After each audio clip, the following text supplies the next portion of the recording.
제인 에어, 샬롯 브론테. 구독과 좋아요, 알림 설정은 하니슬립 책 낭독에 큰 힘이 됩니다. 이런 상황에서는 설사 많은 절망이 생겨난다 해도 사랑을 시키거나 떨쳐낼 방법이 없었다. 그리고 독자여, 여러분도 상상할 수 있듯이 많은 질투심 또한 생겨난다 해도 말이다. 나 같은 처지의 여자가 잉그램 양과 같은 여자를 감히 질투할 수 있다면 말이다. 그러나 나는 질투를 하지는 않았다. 아니, 정확하게는 거의 하지 않았다.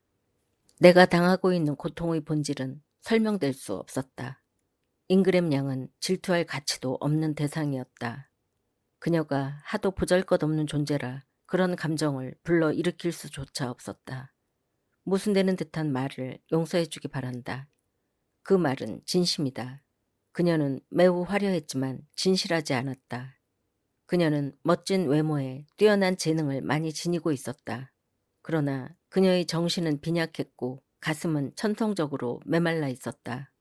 그 토양에서는 어느 것도 자발적으로 꽃을 피울 수 없었다. 강요되지 않은 자연 그대로의 과일 중에서 어느 것도 싱싱함으로 기쁨을 줄 수 없었다. 그녀는 착하지도 않았고 독창적이지도 않았다. 책에 나오는 과장된 구절들을 반복할 뿐이었다. 그녀는 한 번도 자기 의견을 제시하지 않았고 자기 의견을 지니고 있지도 않았다. 또한 고상한 감정을 주장하면서도 동정과 연민의 감정이 무엇인지 몰랐다. 상냥함과 진실은 그녀에게 존재하지 않았다. 어린 아델에 대해 품고 있던 악의적인 반감을 지나치게 표출함으로써 자주 이와 같은 점을 드러냈다.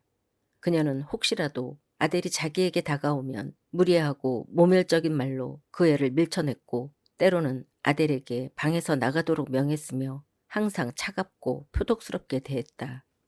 이런 성격이 표출되는 것을 보는 눈이 나 말고 또 있었다. 그 눈은 이를 면밀하고 날카롭고 재빠르게 보았다. 그렇다. 미래의 신랑인 로체스터 씨 자신이 곧 아내가 될 사람에 대해 끊임없는 감시를 벌였다. 그리고 이런 현명함 때문에, 다시 말해서 그의 이런 경계와 사랑하는 사람의 결점에 대한 이 완벽하고 명확한 의식, 더불어 그녀에 대한 그의 감정에 이처럼 분명하게 열정이 결여되어 있다는 점으로 인해 고문당하는 것 같은 내 고통이 생겨났다. 그녀의 지위와 연고가 그에게 적합했기 때문에 나는 그가 가족을 위해서 어쩌면 정략적인 이유 때문에 그녀와 결혼하리라고 생각했다.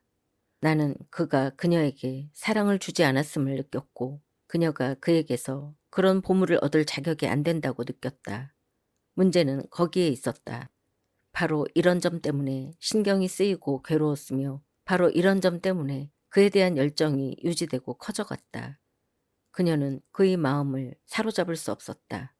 만약 그녀가 즉시 승리를 얻어냈다면, 그가 굴복해서 진지하게 그녀에게 구원했다면 나는 얼굴을 감싸고 벽 쪽으로 고개를 돌린 다음 그들에게 무관심해졌을 것이다. 잉그램 양이 힘과 열정, 상냥함과 분별력을 지닌 착하고 고상한 여성이었다면 질투심과 절망이라는 두 마리의 호랑이와 치열한 격투를 벌였을 것이다. 그러면 내 마음이 갈기갈기 찢겨서 먹혔더라도 나는 그녀를 존경하고 그녀의 우월함을 인정했을 것이며 평생 침묵을 지켰으리라. 그녀의 우월함이 절대적이면 절대적일수록 그녀를 존경하는 내 마음이 더 깊었을 터이고 내 침묵도 진실로 더욱더 평온했으리라. 그러나 현 상태로는 잉그램 양이 로체스터 씨를 매혹시키기 위해 애쓰는 것을 목격하는 일, 그들의 반복된 실패, 그들이 실패했다는 사실을 그녀 자신이 깨닫지 못하고 모든 화살촉이 관역에 명중했다고 헛되게 상상하면서 얼빠지게 성공을 과시하는 것, 그 실패를 목격하는 일이 한편으로는 끊임없이 나를 흥분시키는 동시에 매정하게 제어해 주었다. 그녀가 실패할 때마다 나는 어떻게 하면 그녀가 성공할 수 있었을지 알았기 때문이다. 로체스터 씨의 가슴을 계속 비켜나가서 그의 발치에 아무 상처도 입히지 못하고 떨어지는 화살들을 좀 더 솜씨 있는 손이 쏘았더라면 그 화살들이 그의 오만한 가슴에서 격렬하게 흔들리며 꽂혔을 터이고 그의 험상궂은 눈에 사랑을 불러일으켰을 터이며 그의 냉소적인 얼굴에 부드러움을 불러일으켰으리라는 것을, 아니면 더 좋은 방법으로는 아무 무기를 사용하지 않고도 조용한 정복이 이루어졌으리라는 것을 나는 알고 있었다.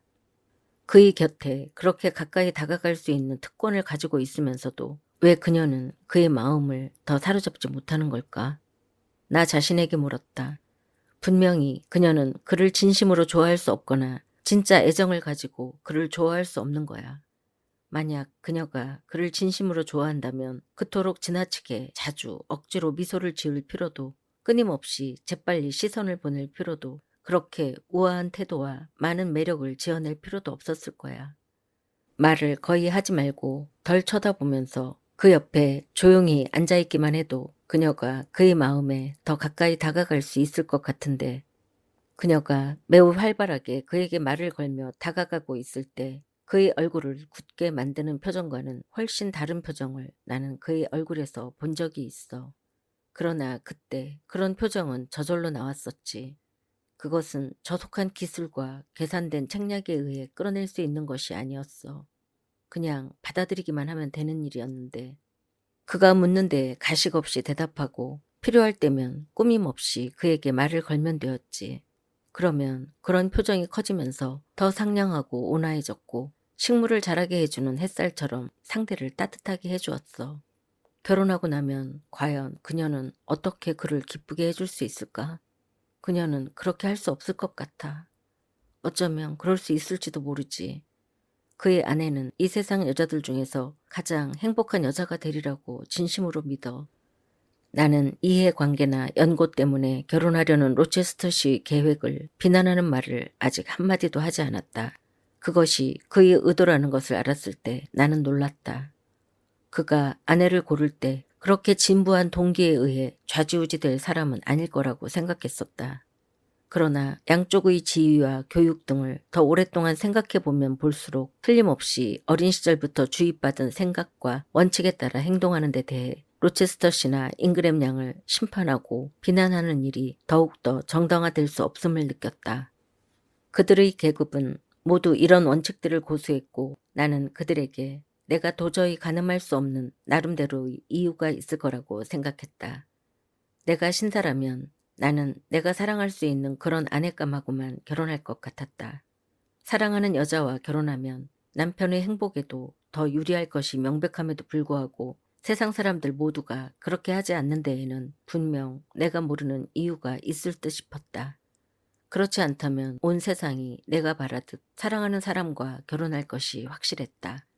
그러나 이뿐만 아니라 다른 것들에 대해서도 나는 주인에게 매우 관대해지고 있었다.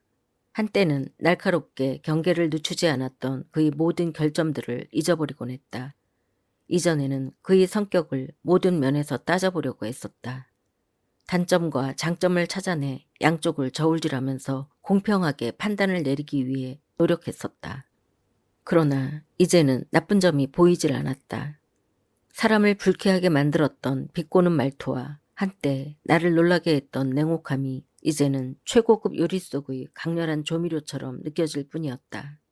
들어있으면 얼얼하지만 빠지면 음식 맛이 싱거워지는 조미료 같았다.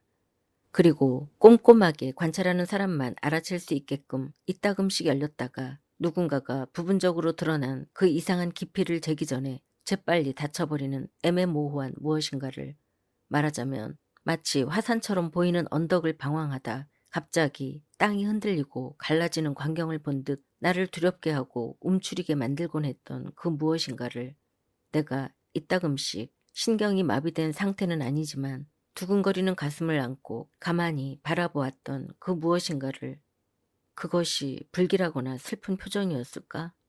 아니면 뭔가를 꾸미거나 낙담한 표정이었을까? 그 무엇인가를 피하는 대신 나는 감히 그것이 무엇인지 알아맞혀 보고 싶을 뿐이었다. 나는 잉그램 양이 행복하다고 생각했다. 언젠가는 그녀가 천천히 여유를 가지고 그 심연 속을 들여다보며 그 비밀들을 탐구하고 그 본질을 분석할 수 있을지도 모르기 때문이었다. 내가 주인과 그의 미래의 신부에 대해서만 생각하는 동안, 그들만을 바라보고 그들의 대화만을 듣고 그들의 중요한 동작만을 따져보는 동안 나머지 손님들은 각자의 개별적인 관심과 즐거움에 빠져 있었다. 린 부인과 잉그램 부인은 진지하게 대화를 나누면서 교제를 계속했다. 그들은 대화 중 마치 한 쌍의 커다란 꼭두각시처럼 잡담의 주제에 따라 서로에게 터번을 두른 머리를 끄덕이기도 했고, 놀라움이나 애매함 혹은 두려움에 직면했을 때처럼 내 손을 번쩍 들기도 했다. 온화한 덴트 부인은 착한 애슈턴 부인과 이야기를 나눴다. 두 사람은 때로 내게 정중한 말이나 미소를 건넸다. 조지 린건과 덴트 대령과 애슈턴 씨는 정치나 지역의 문제들과 재판 사건을 논했다. 잉그램 경은 에이미 애슈턴과 시시덕거렸다. 루이자는 린 형제 중 한 사람과 연주를 하거나 노래를 했고, 메리 잉그램은 린 형제 중 다른 한 사람의 화려한 연설을 활기 없이 들었다. 때로는 모두가 만장일치로 막간극을 멈추고 주연 배우들을 바라보며 그들의 말에 귀를 기울였다. 결국에는 로체스터 씨와 또 그와 긴밀하게 연관되어 있는 잉그램 양이 일행의 핵심이었기 때문이다. 로체스터 씨가 1시간만 방을 비워도 손님들의 기분이 눈에 띄게 침체되는 것처럼 보였다. 그러다가 그가 다시 들어오면 대화에 새로운 활기가 더해지곤 했다. 로체스터 씨가 업무 때문에 밀코트로 불려가서 늦게까지 돌아오지 못할 것 같았던 어느 날에는 활기를 불어넣는 그의 영향력이 부재한다는 사실을 더욱더 절감할 수 있었다. 그날 오후에는 비가 왔다. 해이 너머 공터에 최근에 세워진 집시 캠프를 보러 소풍을 가자는 계획은 당연히 연기되었다. 몇몇 신사들은 마구간에 갔고 젊은 신사들은 숙녀들과 함께 당구실에서 당구를 치고 있었다. 잉그램 부인과 린 부인은 조용히 카드놀이를 하면서 따분함을 달래고 있었다. 블랑쉬 잉그램은 그녀를 대화에 끌어들이려는 덴트 부인과 애슈턴 부인의 노력에 대꾸도 하지 않은 채 이를 거만하게 물리치고 처음에는 피아노로 감상적인 곡과 아리아를 몇 곡 연주하며 웅얼거리더니 다음에는 서재에서 책을 한 권 가져와 오만하게 늘어진 자세로 소파에 몸을 던지며 로체스터 씨가 없는 지루한 시간을 소설의 마법으로 잊을 준비를 갖췄다. 이따금씩 위층에서 당구치는 사람들의 환호성이 들려왔다. 황혼이 다가오고 있었고 시계는 이미 만찬을 위해 옷을 갈아입을 시간이 되었음을 알렸다. 그때 응접실의 창가 자리에서 내 옆에 앉아 무릎을 꿇고 있던 아델이 갑자기 소리쳤다. 보세요, 로체스터 아저씨가 돌아왔어요. 내가 몸을 돌리자 잉그램 양이 소파에서 앞으로 쏜살같이 달려갔다. 다른 사람들 역시 하던 일을 멈추고 고개를 들었다. 마차바퀴 삐걱거리는 소리와 흙탕물을 튀기며 쿵쿵거리는 말발굽 소리가 젖은 자갈길 위로 들려왔기 때문이다. 역마차가 다가오고 있었다. 도대체 왜 저런 상태로 집에 오는 거죠? 잉그램 양이 말했다. 나갈 때는 메스루어를 타고 가지 않았나요? 그리고 파일럿도 함께 갔는데 말과 개는 어떻게 한 걸까요? 이렇게 말하면서 그녀가 그 큰 키와 부풀린 드레스 차림으로 창가 쪽으로 너무 바싹 다가오는 바람에 나는 척추가 부러질 정도로 등을 젖혀야만 했다. 너무 열중해 있었기 때문에 그녀는 처음에 나를 발견하지 못했고 나를 보았을 때는 입을 뾰로통하게 하고는 다른 창 쪽으로 옮겨갔다. 역마차가 멈춰섰다. 마부가 초인종을 눌렀고 한 신사가 여행복 차림으로 마차에서 내렸다. 그러나 그는 로체스터 씨가 아니었다. 키가 크고 멋지게 생긴 남자였는데 처음 보는 사람이었다. 정말 짜증나게 하네. 잉그램 양이 소리쳤다. 귀찮은 원숭이 같으니라고. 아들을 가리켜 부리며 누가 널 창가에 앉혀놓고 거짓말을 하게 만든 거야? 마치 내 잘못이라도 되는 듯 그녀가 내게 환한 시선을 던졌다. 홀에서 이야기를 나누는 소리가 들려왔고 곧 새로운 사람이 들어왔다. 그는 잉그램 부인을 그곳에 자리한 숙녀들 가운데 최고 연장자라 간주하고 그녀에게 절을 했다. 가는 날이 장날이라고 하필이면 친구인 로체스터 씨가 부재 중일 때 제가 찾아왔네요, 부인. 저는 매우 긴 여행 끝에 이곳에 도착했습니다. 그가 돌아올 때까지 여기에 머물러도 될 만큼 그와는 오래고 각별한 친분이 있다고 생각합니다. 그의 태도는 깍듯했다. 그리고 말할 때 억양이 약간 특이하다는 생각이 들었다. 정확하게 외국인 억양 같지는 않았지만 그렇다고 해서 완전히 영국인스럽지도 않았다. 그의 나이는 로체스터 씨와 비슷한 30에서 40 사이로 보였다. 안색은 매우 창백했지만 그것만 빼면 미남이었다. 특히 처음에는 그래 보였다.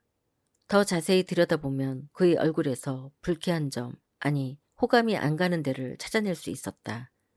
이목구비는 반듯했지만 야무진 맛이 없었다. 크고 또렷한 눈을 지녔지만 눈빛은 무기력하고 멍해 보였다. 적어도 나는 그렇게 생각했다. 옷을 갈아입어야 할 시간을 알리는 종소리에 일행이 흩어졌다. 저녁 식사 이후에야 나는 그를 다시 보았다. 그때 그는 매우 편안하게 보였다. 그러나 이전보다 그의 인상이 훨씬 더 마음에 들지 않았다. 불안정하고 생기없어 보이는 인상이었다. 그의 시선은 산만하게 움직였고 그 산만한 눈길 속에는 아무 의미도 없었다. 그 때문에 그의 얼굴은 내가 지금까지 한 번도 본 적이 없는 표정이 되었다. 잘생긴 편에 속하고 무뚝뚝하지도 않아 보이는 남자치고는 심한 혐오감을 주었다. 완전한 달걀형의 매끄러운 그 얼굴에서 힘이라고는 눈꽃만큼도 찾아볼 수가 없었다. 매부리 코와 자그마한 앵두 같은 입에는 단호함이 전혀 없었다. 낮고 평평한 이마에는 생각이 전혀 없었고 멍한 갈색 눈에는 통제력이 하나도 없었다. 나는 평소대로 구석에 앉아서 그를 환하게 비춰주고 있는 벽난로 선반의 촛불빛으로 그를 살펴보았다. 그는 벽난로 가까이 놓인 안락의자를 차지하고 앉아서 추운 듯이 점점 더 불에 가까이 다가가고 있었다. 나는 그를 로체스터 씨와 비교해 보았다. 그 대조는 외람된 말이지만 윤기 나는 숲기러기를 사나운 독수리와 비교하거나 순한 양을 거친 털에 날카로운 눈을 가진 양치기 개와 비교하는 것과 마찬가지였다. 그는 로체스터 씨를 오랜 친구라고 불렀다. 그들의 우정은 분명 묘한 우정이었으리라. 사실 그것은 그끼리는 통한다는 옛 속담을 보여주는 분명한 예였다. 두세 명의 신사가 그 옆에 앉아 있었고 방 건너편에서 그들의 대화가 이따금씩 단편적으로 들려왔다. 처음에는 무슨 말을 하는지 잘 알아들을 수가 없었다. 내게 더 가까이에 앉아있던 루이자 애슈턴과 메리 잉그램의 대화가 이따금씩 들려오는 단편적인 문장들을 혼란스럽게 만들었기 때문이다. 그들 모두 그를 잘생긴 남자라고 불렀다. 루이자는 그가 사랑스러운 남자이며 무척 마음에 든다고 말했다. 메리는 매력적인 남성의 이상형으로 그의 앵두 같은 예쁜 작은 입과 잘생긴 코를 예로 들었다. 또 그의 이마는 얼마나 부드러운 성격을 보여주는지 루이자가 소리쳤다. 너무 매끈해서 내가 끔찍하게 싫어하는 그런 찌푸린 주름을 전혀 찾을 수가 없다니까요. 그리고 눈과 미소는 얼마나 잔잔한지. 바로 그때 내게는 매우 다행스럽게도 헨리 린경이 연기된 헤이 공터로의 소풍에 대해 상의하자며 그들을 방의 맞은편으로 불렀다. 나는 이제 난로가에 모여있는 사람들에게 관심을 집중할 수 있게 되었고 새로운 손님의 이름이 메이슨 씨라는 것을 곧 알게 되었다. 그가 막 영국에 도착했으며 더운 나라에서 돌아왔다는 것을 알았다. 그의 얼굴이 그토록 창백한 것이나 난로가에 그렇게 가까이 앉아있으면서도 실내에서 외투를 입고 있는 것이 모두 그런 이유 때문인 듯했다. 자메이카, 킹스턴, 스페니시 타운이라는 말을 통해 그가 살고 있는 곳이 서인도 제도라는 사실을 곧 알 수 있었다. 그리고 얼마 지나지 않아 그가 그곳에서 로체스터 씨를 처음 만나 알게 되었다는 말을 듣고 나는 크게 놀랐다. 그는 로체스터 씨가 그 지방의 타는 듯이 더운 날씨와 태풍과 장마철을 싫어했다는 이야기를 했다. 나는 로체스터 씨가 이곳 저곳을 많이 여행하고 돌아다녔음을 알고 있었다. 페어팩스 부인이 그렇게 말했었다. 그러나 나는 그가 떠돌아다닌 곳이 유럽 대륙으로 한정된 줄 알았었다. 지금까지 그가 그렇게 먼 해안을 다녀왔다는 말을 들어본 적이 없었다. 이런 것들에 대해 곰곰이 생각하고 있을 때 전혀 예상치 못했던 사건이 일어나는 바람에 생각의 끈이 끊어지고 말았다. 누군가 마침 문을 열자 메이슨 씨가 몸을 떨면서 거의 불꽃이 사그라진 벽난로에 석탄을 더 올려달라고 부탁했다. 타다 남은 불 찌꺼기는 아직도 뜨겁게 붉은 빛을 발하고 있었다. 석탄을 가져왔던 하인이 나가면서 애슈턴 경의 의자 근처에 멈춰선 다음 낮은 목소리로 그에게 뭐라고 말을 했지만 내게는 노파라든가 매우 성가시다라는 몇 마디밖에 들리지 않았다. 당장 꺼지지 않으면 족쇄를 채워넣겠다고 그 여자한테 전하게. 치안 판사가 대답했다. 아니, 기다려요. 덴트 대령이 끼어들었다. 애슈턴, 그 여자를 보내지 말아요. 상황을 더 나아지게 할 수도 있잖소. 숙녀분들하고 상의해보는 게 좋을 것 같아요. 그리고 큰 소리로 그가 계속해서 말했다. 숙녀분들, 집시 캠프를 보러 헤이 공터에 가자는 이야기를 나눴었죠? 여기 샘 말로는 지금 이 순간 집시 노파 한 사람이 하인들 홀에 와서 귀하신 분들 앞으로 자기를 데려다주면 점을 쳐주겠다고 우기고 있다고 합니다. 그 여자를 만나보시겠어요? 대령님, 잉그램 부인이 외쳤다. 그런 비천한 사기꾼을 부추기는 건 물론 아니시겠죠? 그 여자를 빨리 쫓아버려요. 그렇지만 아무리 말을 해도 그 여자를 쫓아버릴 수가 없습니다, 부인. 하인이 말했다. 하인들 말을 듣질 않습니다.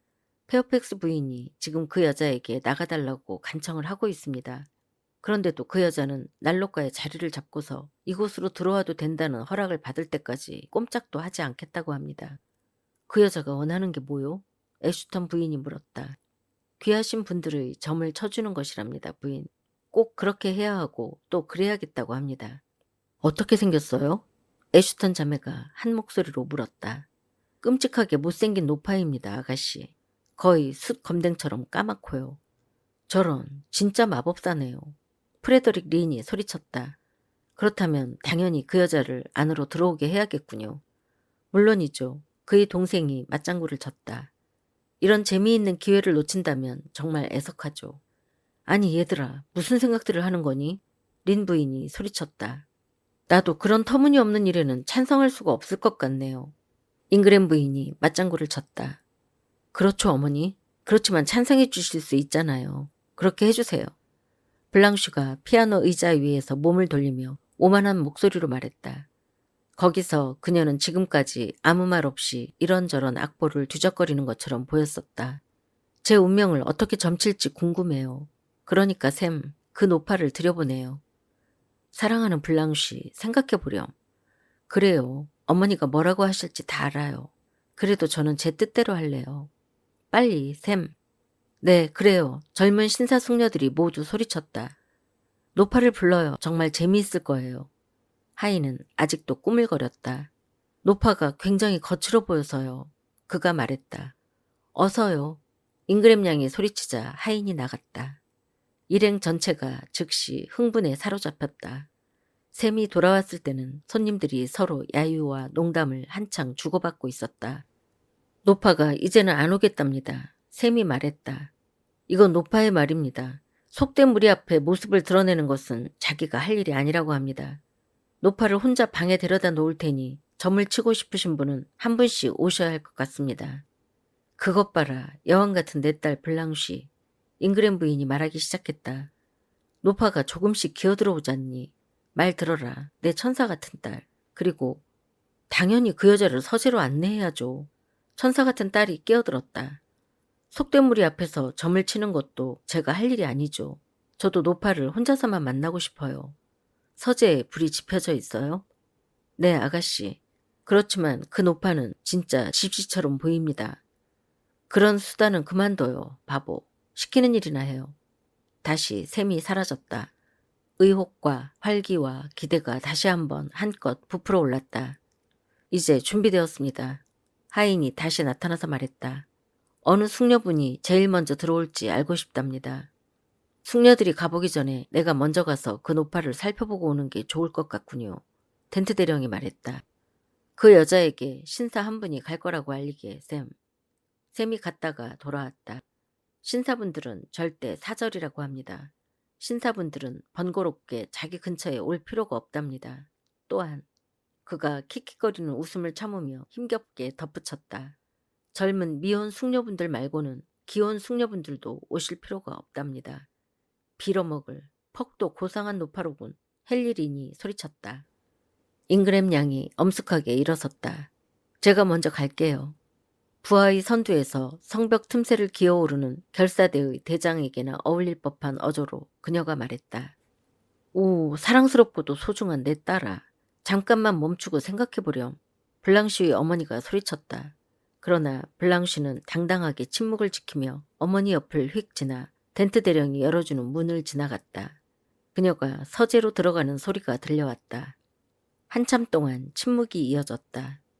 잉그램 부인은 양 손목을 쥐어트는 것이 적절하다고 생각했는지 그렇게 했다. 메리 양은 자기는 절대 그처럼 과감하게 나서지 못했으리라고 단언했다. 에이미 애슈턴과 루이자 애슈턴은 소리를 죽여 웃었지만 조금 겁이 나 있는 듯했다. 1분이 매우 느리게 지나갔다. 15분이 지나고 나서야 서재 문이 다시 열렸다. 잉그램 양이 아치를 지나 다시 돌아왔다.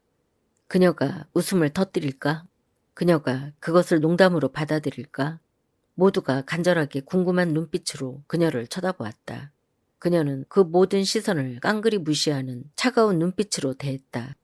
당황한 모습도 즐거운 모습도 아니었다.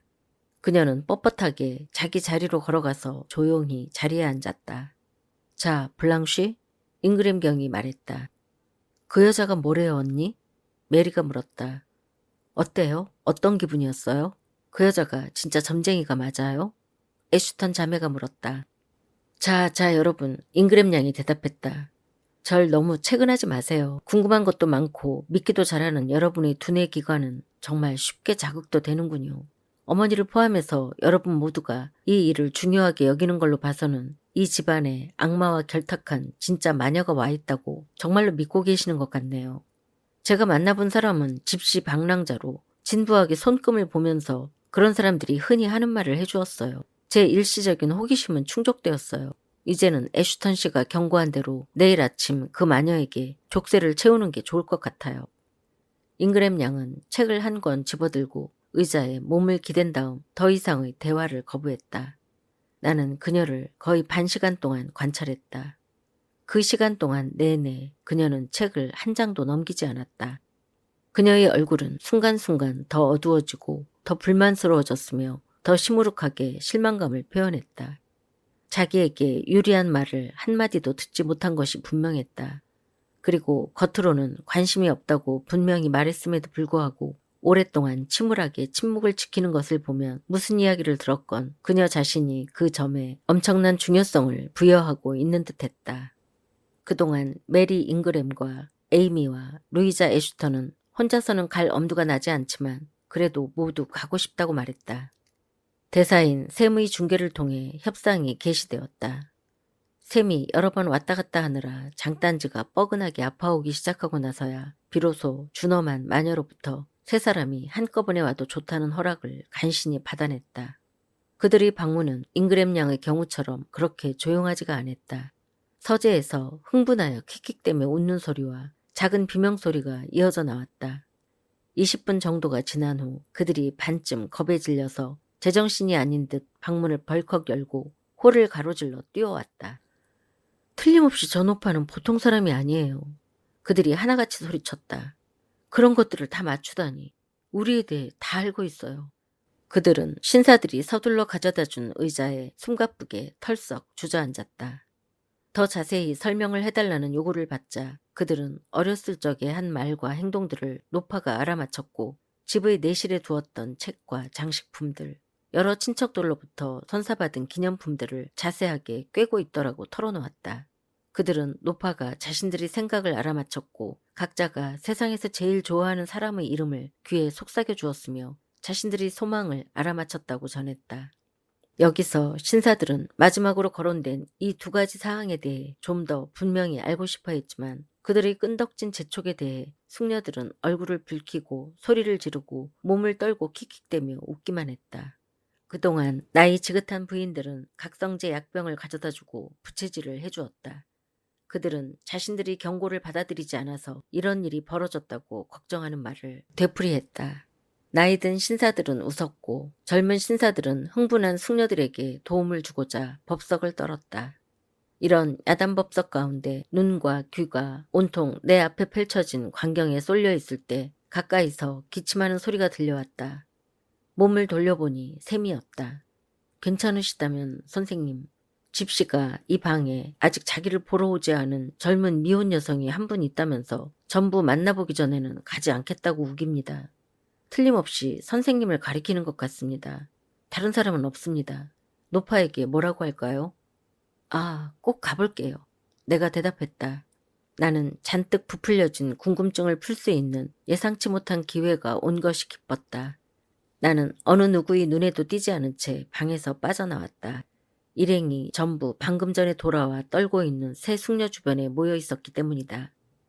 괜찮으시다면 선생님, 샘이 말했다. 제가 홀에서 기다리겠습니다. 만약 노파가 선생님에게 겁을 주면 소리를 지르세요. 그러면 제가 안으로 들어가겠습니다. 아니에요, 샘. 부엌으로 돌아가요. 조금 더 무섭지 않아요. 나는 정말로 무섭지 않았다. 오히려 잔뜩 호기심이 생기고 흥분되었다. 내가 들어갔을 때 서재는 매우 평온해 보였다. 그리고 점쟁이는 난로가 옆에 놓인 안락 의자에 무척 아늑하게 앉아 있었다. 그녀는 붉은 망토에 검은 보닛을 쓰고 있었다. 아니, 정확하게는 챙이 넓은 집시 모자를 줄무늬 손수건으로 턱 아래로 묶어 쓰고 있었다. 탁자 위에는 꺼진 초가 놓여 있었다. 그녀는 난로 위로 몸을 구부리고 난로불 빛으로 기도책처럼 보이는 검은색의 작은 책을 읽고 있는 것 같았다. 그녀는 대부분의 노인들이 그렇듯이 책을 읽으면서 입으로 중얼거렸다. 내가 들어갔을 때도 그녀는 책 읽는 것을 즉시 멈추지 않았다. 아마 읽던 구절을 마저 읽고 싶은 모양이었다. 나는 응접실에서 벽난로로부터 멀리 앉아 있느라 차가워진 손을 양탄자 위에 서서 녹였다. 나는 지금까지 살아오면서 어느 순간보다도 침착했다. 집시의 외모에는 사실 사람들을 불안하게 만들 만한 점이 하나도 없었다. 그 여자가 책을 덮고 천천히 고개를 들었다. 모자챙이 얼굴에 살짝 그늘을 드리웠지만 그녀가 고개를 들자 이상하게 생긴 얼굴이 드러났다. 얼굴은 온통 갈색과 검은색이었다. 턱 밑을 지나 뺨, 아니 정확하게 턱 중간 정도 위로 걸쳐진 흰띠 밑에서 헝클어진 머리카락이 반짝였다. 그녀가 즉시 나를 대담하게 똑바로 바라보았다. 자, 당신 운수에 대해 알고 싶소?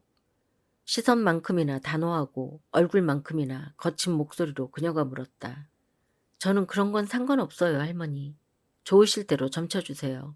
그런데 미리 말씀드리자면 저는 그런 걸 믿지 않아요. 그렇게 말하다니 건방지군. 그럴 줄 알았지. 문간을 넘어오는 발소리로 알았소. 그랬어요? 귀가 굉장히 밝으시군요. 그렇지. 눈도 밝고 머리도 빨리 돌아가지. 그런 일을 하시려면 그 모든 게 필요할 거예요. 그렇지. 특히 당신 같은 손님을 대할 때는 말이야. 왜 떨지 않소? 안 추우니까요. 왜 창백해지지도 않는 거지? 아프지 않으니까요. 내 기술이 어떤지 왜 알아보지 않는 거요? 어리석지 않으니까요. 늙은 쭈그렁 할멈이 보닛과 끈 밑으로 킬킬거리며 웃었다. 그런 다음 검은색 짧은 파이프를 꺼내 불을 붙이고서 피우기 시작했다. 잠깐 동안 이 진정제를 즐긴 뒤 그녀가 웅크린 몸을 일으켜 세우고 입술에서 파이프를 빼고는 계속 난로불을 바라보며 매우 유유히 말했다. 당신은 춥고 아프고 어리석소. 그걸 증명해보세요. 내가 대꾸했다. 몇 마디로 그러지. 당신은 혼자라서 춥소. 어떤 접촉으로도 당신 안에 있는 불을 붙일 수가 없어. 당신은 아프오.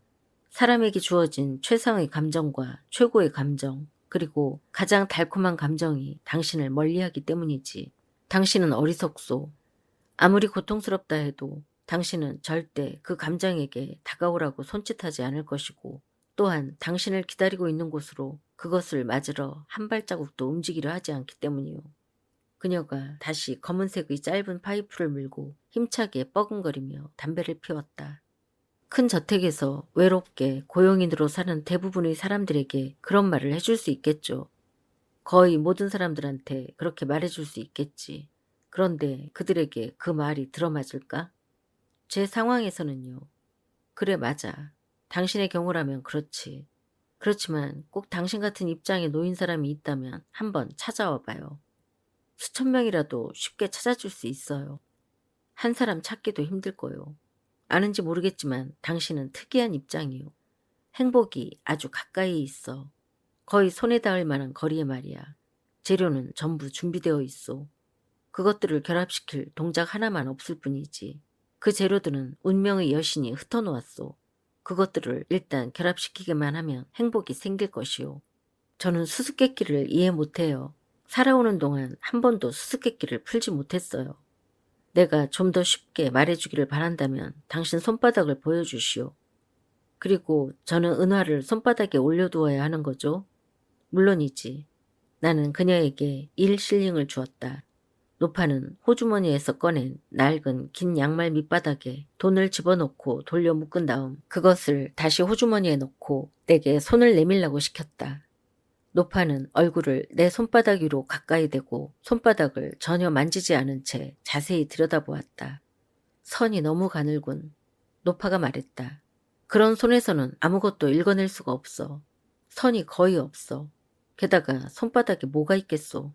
운명은 거기에 적혀있지 않아. 맞는 말씀이에요. 내가 말했다. 아니지. 노파가 말을 계속했다. 운명은 얼굴에 적혀있어. 이마와 눈가와 입가 주름에 있어. 무릎을 꿇고 고개를 들어요. 아, 이제야 할머니가 현실에 가까이 다가오고 있군요. 내가 그녀의 말에 따르면서 말했다. 이제 할머니를 조금 믿을 수 있을 것 같아요. 나는 노파에게서 채 반 야드도 떨어지지 않은 곳에 무릎을 꿇었다. 노파가 난로불을 뒤적거려 휘저어 놓은 석탄에서 작은 빗줄기가 나오게 만들었다. 그러나 노파가 자리에 앉자 오히려 그녀의 얼굴이 더 짙은 그림자 속에 가려졌다. 불빛에 내 얼굴만 환해졌다. 오늘 밤 당신이 어떤 기분으로 나한테 왔는지 궁금하군.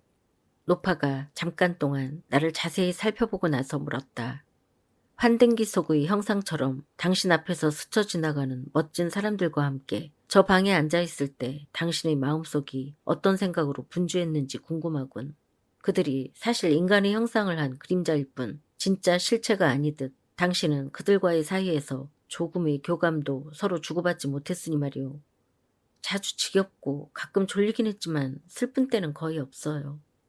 그렇다면 당신의 기분을 북돋아주고 미래에 대한 속삭임으로 당신을 기분 좋게 해주는 남모르는 희망을 갖고 있어? 아니에요. 제가 바라는 최고의 희망은 번 돈을 충분히 모아놓았다가 작은 집을 하나 빌려서 학교를 세우는 거예요. 영혼을 계속 지탱시켜 주기에는 조금 빈약한 영양분이군. 그리고 저 창가 자리에 앉아있는 것은 내가 당신의 습관을 알고 있다는 걸 알겠지? 하인들에게서 그것을 알아냈겠죠. 아, 당신은 당신 자신이 날카롭다고 생각하지? 그래요. 어쩌면 그랬는지도 모르지. 사실을 말하자면 하인 중에 아는 사람이 있어. 풀부인이라고. 나는 그 이름을 듣고 벌떡 일어섰다. 당신이? 정말로? 나는 생각했다. 그렇다면 결국에는 모든 게 수상해. 놀라지 말아요. 수상한 존재가 말했다. 풀부인은 믿을 만한 사람이요. 입이 무겁고 조용하지. 그녀에게는 어느 누구라도 비밀을 털어놓을 수 있어. 그러나 내가 말했다시피 당신은 그 창가 의자에 앉아 미래의 학교에 대해서만 생각하는 거요. 당신 앞의 소파나 의자에 앉아있는 사람들 가운데 현재 당신이 관심을 끄는 사람이 없소? 당신이 유심히 바라보는 얼굴이 하나 있지 않소? 약간이라도 호기심을 가지고 그 사람의 움직임을 눈으로 좇는 사람이 없소? 저는 모든 사람들의 얼굴과 그들의 행동을 관찰하길 좋아해요. 그렇지만 전체 중에서 하나만 뽑아내지 않소? 아니면 둘인가? 자주 그래요. 한 쌍의 몸짓이나 표정이 하나의 이야기를 전해주는 것처럼 보이면요. 그들을 바라보는 게 재미있어요. 어떤 이야기를 듣는 게 제일 좋소?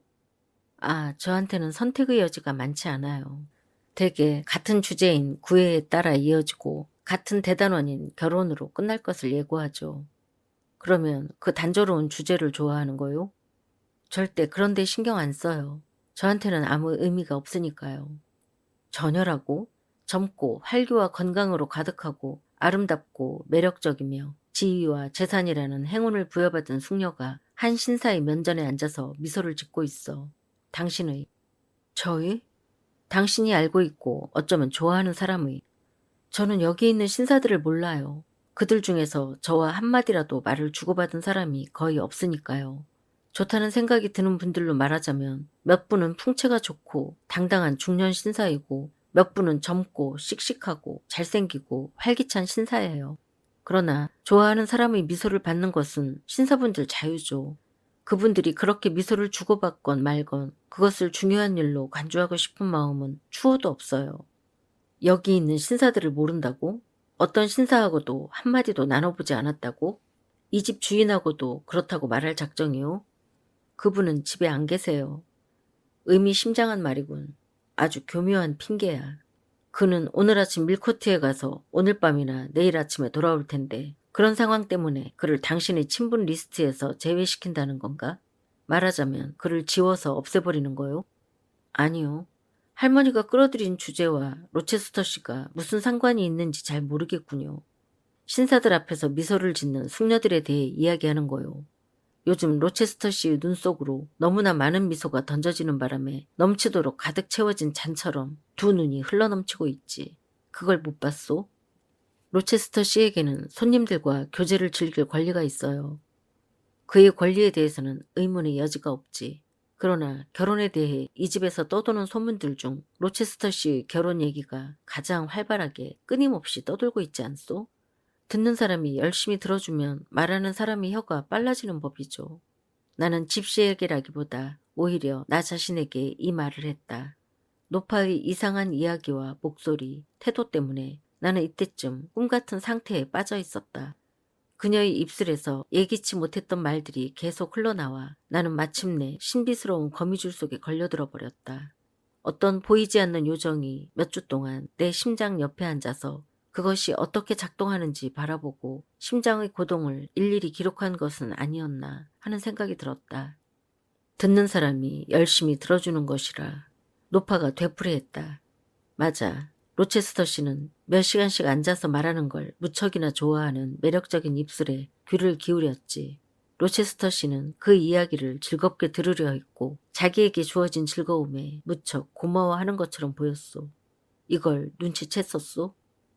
고마워한다고요? 그의 얼굴에서 감사의 표시를 찾아낸 기억이 없는데요. 찾아내다니. 그렇다면 당신은 분석을 했군. 그럼 감사가 아니라면 당신은 무엇을 찾아냈지? 나는 아무 말도 하지 않았다. 사랑을 보았군. 그렇지 않소? 그리고 앞을 내다보면서 그가 결혼하는 것과 그의 신부가 행복해하는 모습을 보았겠지? 꼭 그렇지는 않아요. 당신의 마술 역시 때로는 틀리기도 하나 보군요. 그렇다면 도대체 뭘 보았지? 신경 쓰지 마세요. 여기에 물어보러 왔을 뿐이지 고백하러 온 게 아니니까요. 로체스터 씨가 결혼할 예정이라는 점괘가 나왔나요? 그렇소. 아름다운 잉그램 양과 말이오. 고지요? 겉보기에는 그런 결론이 확실하지. 그리고 의심할 여지 없이 그 두 사람은 최고로 행복한 부부가 될 것이오. 그분이 그처럼 예쁘고 고상하고 재치 있고 재능 있는 숙녀를 사랑하는 게 틀림없어. 아마 잉그램 양도 그분을 사랑할 것이오. 그분의 외모는 아니라 할지라도 적어도 그분의 재산을 말이지. 잉그램 양이 로체스터가의 재산을 극도로 탐낸다는 것을 알고 있소. 하느님의 용서가 있기를. 내가 1시간 전에 그 이야기를 했더니 잉그램 양의 표정이 놀랄 만큼 진지해지더군. 입꼬리가 반인치는 내려갔소. 얼굴이 거무튀튀한 잉그램 양의 구원자에게 조심하라고 조언해주고 싶어. 더 길고 명확한 재산 목록을 지닌 또 다른 구원자가 나타나면 로체스터 씨는 당장 차일 거라고. 그런데 할머니, 저는 로체스터 씨의 점을 치러 온 게 아니라 제 운수를 들으러 왔어요. 그런데 그것에 대해서는 아무 말씀도 안 해주셨어요. 당신의 운수는 아직 확실치 않소. 당신의 얼굴을 살펴보니 한 가지 특성이 다른 특성과 상충되고 있소. 운명의 여신이 어느 정도의 행복을 당신에게 점지해 놓았소. 그건 내가 알고 있지. 오늘 저녁 여기로 오기 전부터 그것을 알고 있었어. 운명의 여신이 당신을 위해 조심스럽게 그것을 당신 한쪽 옆에 놓아두었소. 그녀가 그렇게 하는 걸 보았지. 손을 내밀어 그것을 집어드는 일은 당신에게 달려있소. 당신이 과연 그렇게 할지 안 할지를 내가 점치려고 하는 거야. 양탄자 위에 다시 무릎을 꿇어요. 너무 오래는 말고요. 불길에 탈 것 같아요. 내가 무릎을 꿇었다. 노파는 내 쪽으로 몸을 구부리지 않고 의자 뒤로 기대며 찬찬히 쳐다보기만 했다. 노파가 중얼거리기 시작했다. 눈에서 불꽃이 펄럭이고 눈은 이슬처럼 반짝이는군. 부드럽고 감정이 풍부해. 내 수다에 미소를 짓는군. 다정다감해. 그 깨끗한 안구를 통해 여러 가지 인상들이 이어서 들어오고 있어. 미소를 멈추니까 슬퍼 보이는군. 의식하지 못하고 있는 피로가 눈꺼풀을 무겁게 하고 있어. 그것은 외로움에서 우울함이 생겨나고 있다는 의미야. 내게서 눈을 돌리는군. 더 이상 조사를 받고 싶지 않다는 뜻이겠지. 그 눈은 조롱하는 시선으로 내가 이미 발견한 것들이 진실을 부정하는 것 같군. 감수성과 번민, 두 가지가 모두 존재한다는 내 주장을 인정하지 않겠다는 거겠지. 그 눈에 들어있는 자부심과 자제는 오히려 내 의견이 옳다는 것을 확인해 줄 뿐이야. 눈은 좋아. 입에 대해 말하자면 때로는 웃으면서 기뻐하기도 하는군. 입은 뇌가 생각해낸 것을 모두 전달하려는 성향이 있어. 그렇지만 감히 말하건대 마음이 겪는 것에 대해서는 대부분 침묵을 지키려고 해. 감정이 풍부하고 유연성이 있어서 고독의 영원한 침묵 속에서 다물고만 있도록 만들어지진 않았어. 많이 말하고 자주 웃어야 하고 말하는 사람에 대한 인간적인 애정을 가져야 하는 입이야. 입 또한 괜찮아. 이마만 제외하고는 행운이 생기는 것을 막는 요소가 보이지 않아. 그리고 그 이마는 나는 혼자 살 수 있어. 자존과 상황 때문에 그렇게 해야 한다면 말이야. 행복을 사기 위해 내 영혼을 팔 필요는 없어. 설사 외부적인 즐거움이 전부 보류되거나 지불할 수 없는 비싼 값에만 제공된다 해도 나를 계속 살아가게 해줄 마음속 보물을 지니고 있어 라고 공언하는 것 같아. 이마에는 또 이렇게 쓰여 있지. 이성이 확고하게 자리하고 앉아서 고삐를 잡고 있어. 그래서 이성은 절대 감정이 마음대로 치달아 엉뚱한 바이툼으로 자신을 이끌도록 내버려 두는 법이 없지. 열정이 진짜 이교도들처럼 거칠게 날뛰기도 하고 욕망은 온갖 종류의 헛된 것들을 상상할 수도 있어. 그러나 모든 논쟁에서 판단력이 여전히 최종 판결을 내리고 모든 결정에서 캐스팅 보트를 주고 있지. 강한 바람과 지진의 충격과 불이 지나갈 수도 있어. 그러나 나는 양심의 명령을 해석하는 그 조용하고 작은 목소리의 인도를 받을 것이다. 말 잘했다. 이마여, 네 선언은 존중되리라. 나는 계획을 세웠고 그것이 옳은 계획이라고 생각해. 그리고 그 계획 속에서 나는 양심의 요구와 이성의 조언에 귀를 기울였지. 제공된 행복의 잔에서 수치심의 찌꺼기나 회한의 냄새가 눈꽃만큼이라도 발견되면 젊음이 얼마나 빨리 시들고 신선함이 사라지는지 알고 있어. 나는 희생과 슬픔과 소멸을 원치 않아.